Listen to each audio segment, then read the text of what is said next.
Hi student, welcome back to my channel. Today we are going to solve High School Science Chemistry set number 6 CO from the year 2025 part A. So stay with me till the end and start learning together. Let's start with the question number 8. Which of the following belong to homologous series? So student, for homologous series हम क्या देखेंगे कि compounds having same functional group, same general formula and difference of the CH2 unit between each member. So options check करते हैं. First option है methane and ethane. तो methane CH4 and ethane CH3 में अगर हम यहाँ पे CH2 यूनिट ऐड करें तो इट इज़ C2456 C2S6. तो ये CH2 का डिफरेंस भी आ रहा है और दोनों एल्केन फैमिली को बिलोंग कर रहे हैं. तो ऑप्शन नंबर 1 बिल्कुल करेक्ट है. सेकंड ऑप्शन है एथेन एंड अल्कोहल. तो ये फंक्शनल ग्रुप सेम नहीं है, ये एल्केन है, ये अल्कोहल है. तो ये फर्स्ट कंडीशन ही फॉलो नहीं हो रहा है, तो हम ये क्रॉस कर रहे हैं. सेकेंड ऑप्शन गलत है. थर्ड ऑप्शन क्या है? Methanol and ethanol, alcohol family है, यानी कि फंक्शनल ग्रुप तो सेम है. चेक करते हैं. CH3OH से और सेकंड है CH3CH2OH. तो सेम फंक्शनल ग्रुप है और CH2 का डिफरेंस भी आ रहा है. तो ऑप्शन नंबर थर्ड भी सही है. 4 नंबर देख रहे हैं, मेथेन और एक एस्टिक एसिड है, तो ये सेम फंक्शनल ग्रुप को बिलोंग भी नहीं कर रहे हैं. तो यहाँ पे सेकंड और 4 जो है ऑप्शन रॉन्ग है और फर्स्ट और थर्ड जो है बिल्कुल सही है. तो लिखा है आगे, with reference to the above the right alternative choice is first या फिर थर्ड. तो यही ऑप्शन सही है, फर्स्ट एंड थर्ड. बाकी ये सारे रॉन्ग ऑप्शन हैं. Now next question is the functional group of ethanol is. Ethanol का फंक्शनल ग्रुप बताना है.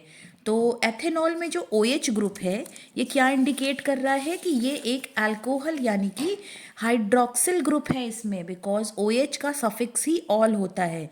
तो यहाँ पर एथेनॉल भी देख लेंगे.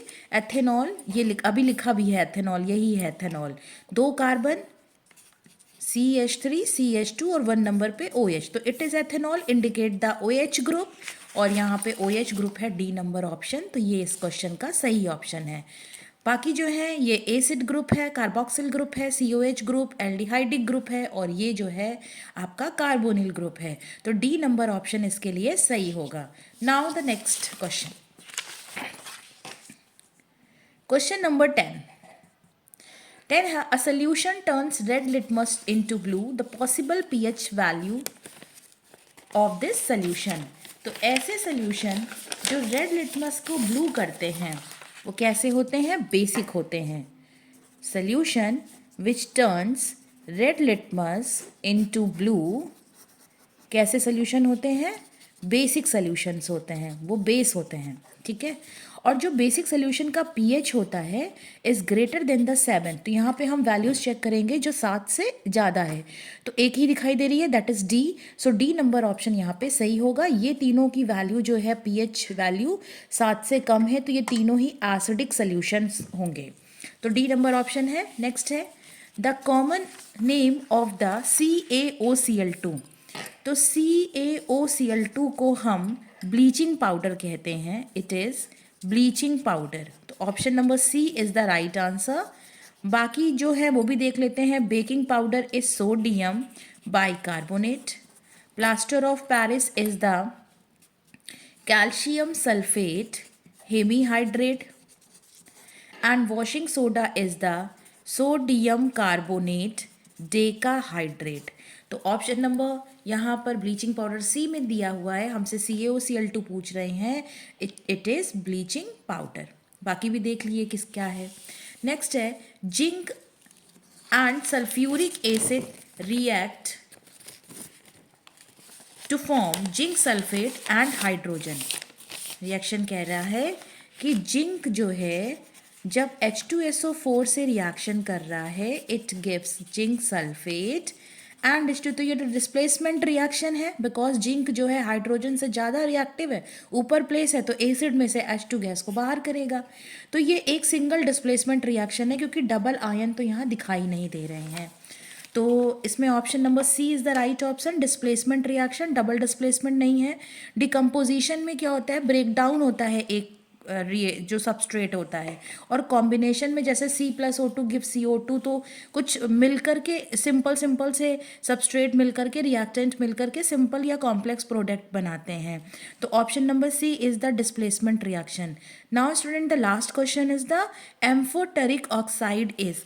तो एम्फोटेरिक ऑक्साइड्स क्या होते हैं, जो एसिड और बेस दोनों का वर्क करते हैं उनको हम एम्फोटेरिक बोलते हैं। इन ये एसिड्स भी होंगे और इनके अंदर बेसिक नेचर भी होगा। तो इनमें दो ऑप्शन आपको याद करना है, एक जिंक ऑक्साइड और एक Al2O3। ये दोनों क्लास 10th के लिए एम्फोटेरिक के एग्जाम्पल हैं। तो यहाँ पर जिंक ऑक्साइड दिख रहा है, zinc oxide is the example of amphoteric oxide. और ये जो तीनों दिख रहे हैं Fe2O3 and CaO and Cu2O, ये जो है बेसिक ऑक्साइड हैं। So student, this is all about the today session. Keep learning and keep practising and I will see you in the next class. तब तक के लिए बाय स्टूडेंट्स।